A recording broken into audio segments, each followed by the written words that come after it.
सम्मानित साथियों, आज संविधान दिवस के अवसर पे भारत देश के तमाम दलित, मजलूम, गरीब, पिछड़े, अल्पसंख्यक बाबा साहब जी ने संविधान के माध्यम से जो सबको अधिकार दिया, उनके चरण में श्रद्धा सुमन अर्पित करते हुए एक छोटी सी गीत संविधान दिवस के ऊपर। गद गद होला मनवा सिरवा ऊंचा अभिमनवा से,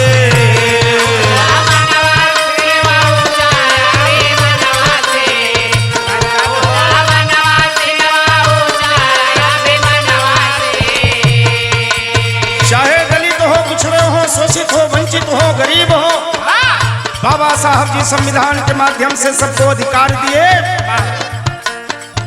गद गद होला मनवा सिरवा ऊंचा अभिमनवा से, अरे ऊंचा अभिमनवा से, जसवा मोर चलेला भीम जी के संविधानवा से।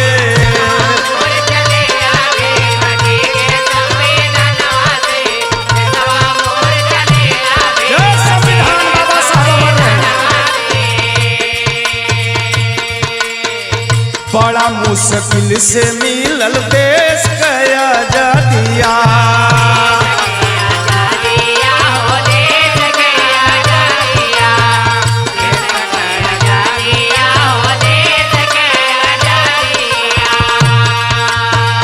बिना संविधान कैसे चली राजगादिया।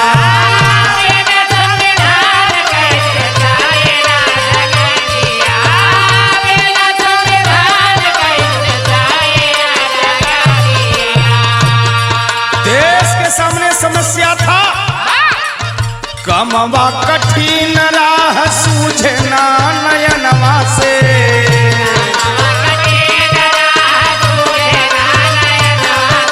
जय संविधान।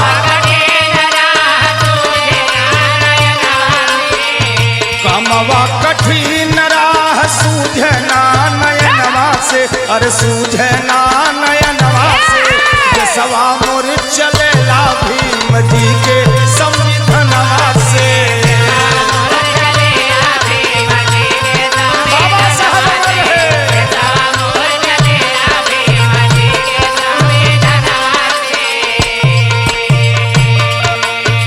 बाबा साहब जी का योगदान क्या रहा? बाबा निर्माण का समिति बैठावाले,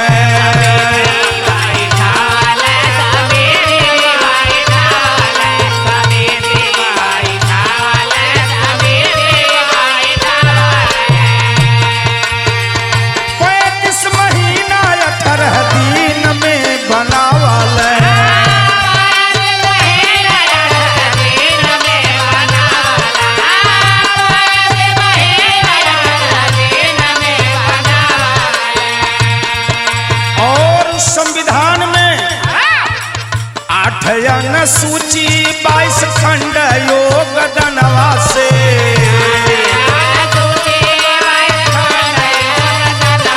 संविधान में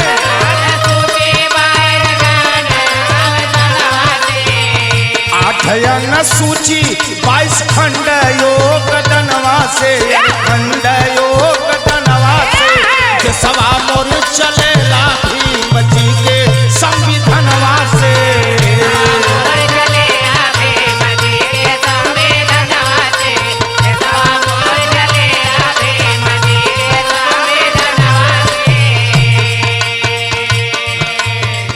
तीन 395 अनुच्छेदवा सजोवले उस संविधान में,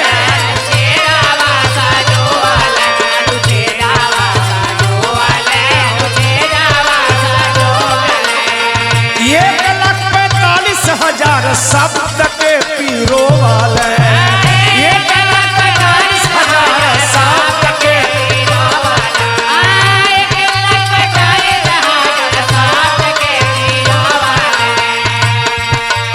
1,45,000 शब्द को संविधान में पिरोते हैं। अब कब तैयार हुआ? 26 नवंबर 49 वाला दिनवा के 26 नवंबर 49 26 नवंबर 49 वाला दिनवा के 49 वाला दिनवा के देशवा मोर चलेला भीम जी के संविधानवा से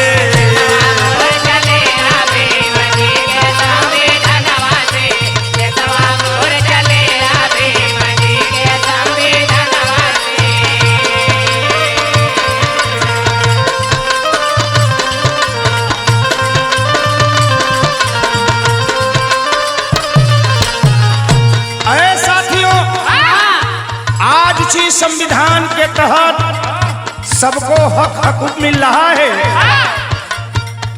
आज अधिकार देशवासी सब पावत बा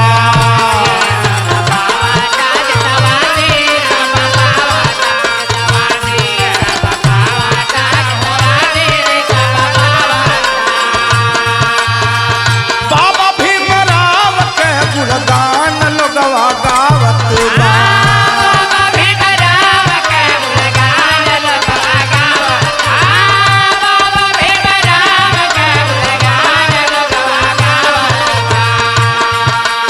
उसी संविधान के तहत कुछ अपवाद को छोड़ दें तो भेदभाव मिटल लोग रहेला समनवा से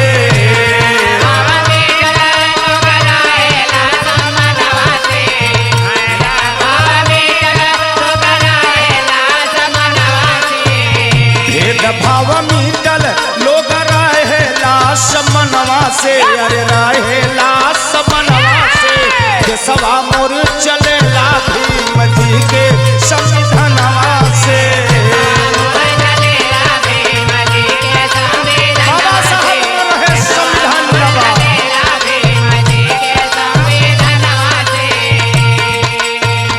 और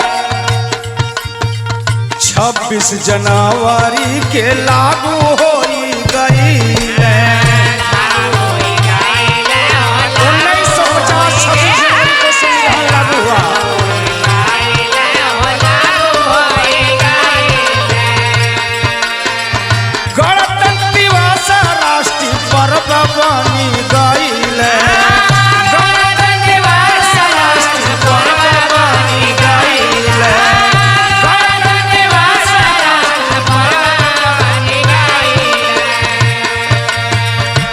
जिला गगन जय घोष राष्ट्रीय गणवा से